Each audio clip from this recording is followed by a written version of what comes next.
안녕하세요. 저는 이번 토론 주제 발표를 맡게 된 발표자 권지윤입니다. 저는 오늘 촉법소년 폐지에 관해 이야기해보려고 합니다. 발표는 이러한 순서대로 진행할 예정입니다. 촉법소년 폐지라는 주제가 우리에게 왜 중요한가에 대해 먼저 소개한 후 촉법소년과 관련된 사례들과 최근 이슈를 설명하고 그 후 촉법소년 폐지와 관련한 다양한 입장들과 그 근거에 대해 소개하도록 하겠습니다. 우선 촉법소년이 무엇인가에 대해 먼저 설명하도록 하겠습니다. 촉법소년은 범행 당시 형사 책임 연령이 만 14세가 되지 아니한 소년법으로 대한민국 소년법에서는 형벌 법령에 저촉되는 행위를 한 10세 이상 14세 미만인 소년을 말합니다. 아마 이 발표를 듣고 계신 청중 여러분들은 모두 이 촉법소년에 해당하지 않겠지만 왜 우리가 촉법소년 폐지에 관해 토론해야 하는지, 우리에게 촉법소년 폐지에 대한 논의가 왜 필요한지에 대해 소개하겠습니다. 우선 첫 번째 이유로 촉법소년의 수가 꾸준히 증가하고 있기 때문입니다. 경찰청에 따르면 2018년에는 7,384명, 2019년에는 8,615명, 2020년에는 9,606명의 촉법소년이 있었다고 합니다. 범죄소년, 즉 만 14세부터 19세 미만에 해당하는 청소년들의 수는 2018년에는 66,259명, 2019년에는 66,204명, 2020년에는 64,595명으로 감소 추세인 것에 비교하면 촉법소년 범죄의 비율은 점점 증가하고 있는 것을 알 수 있습니다. 두 번째 이유로 촉법소년으로 인해 부정적인 사회 현상이 나타나고 있기 때문입니다. 2018년 큰 화제가 됐던 부산 여중생 폭행 사건에 대해 아시나요? 여중생 가해자 여러 명이 한 명의 피해자를 집단 폭행해서 피투성이가 될 정도의 심각한 부상을 입게 한 사건을 말하는데, 사건 현장을 눈으로만 보아도 폭행이 얼마나 잔혹했는지 알 수 있습니다. 또한 가해자 중 한 명이 자신의 친구와 나눈 메신저 대화 내용을 보면 자신의 잘못을 깨닫지조차 못한 것을 볼 수 있습니다. 이러한 잔혹한 범죄를 저지른 세 여중생에게 형벌이 선고될 것으로 예상했지만 법원은 가정법원으로 송치를 결정했습니다. 그 결정으로 가해 여중생들은 가정법원 소년부에서 다시 재판을 받은 뒤 형벌이 아닌 소년범에게 내려지는 보호처분을 받았습니다. 이렇듯 소년범죄에 대한 처벌이 미약하자 이를 악용하는 청소년들 또한 늘어났습니다.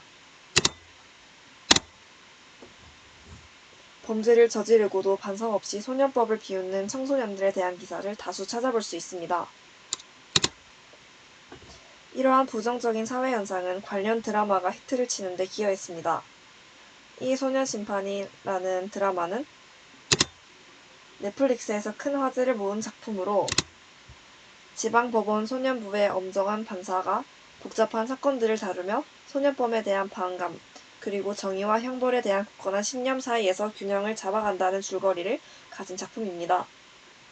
해당 드라마에서는 현실에서는 미약한 처벌을 받던 촉법소년들에게 강력한 처벌을 하는 장면이 다수 포함되어 있는데, 이러한 장면들이 시청자들에게 통쾌하게 느껴진 점이 이 드라마가 인기를 끌 수 있게 한 요인 중 하나라고 생각합니다. 다음으로는 토론 주제와 관련 있는 사람들의 다양한 입장에 대해 소개하겠습니다. 우선 촉법소년 폐지 찬성 근거로는 촉법소년의 범죄 비율을 보았을 때 최근에 강력범죄 비율이 증가하고 있다는 것입니다. 다음으로는 토론 주제와 관련 있는 재범률이 매우 높다는 것입니다. 2020년 경찰청에서 조사한 바에 따르면 소년범의 재범률은 무려 33%로 성인 범죄자에 비해 높은 수치를 보이고 있습니다. 이에 반하여 촉법소년 폐지에 반대하는 근거에 대해 소개하겠습니다. 우선 청소년은 인격적으로 미성숙하기 때문에 가치 판단에 있어서 부족한 점이 있는 것이 당연하다는 것입니다. 대다수의 사람들은 어릴 적 실수를 한 적이 있을 것입니다. 그에 대해 교육받고 교화되며 사회적인 어른으로 성장했을 것이므로 촉법소년들에게도 기회를 주어야 한다는 것입니다.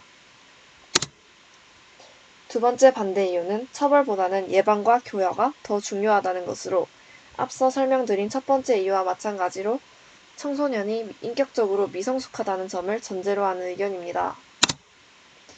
그렇다면 현재 촉법소년의 연령층과 인격적으로 미성숙한 나이가 일치할까요? 촉법소년 연령 하향을 주장하는 사람들은 피아제의 인지발달론을 근거로 현재 촉법소년 연령층은 미성숙한 나이에 해당하지 않는다고 주장합니다. 또한 촉법소년 연령 인하에 대해서는 지속적으로 요구가 나오고 있다는 것을 주장의 근거로 들고 있습니다.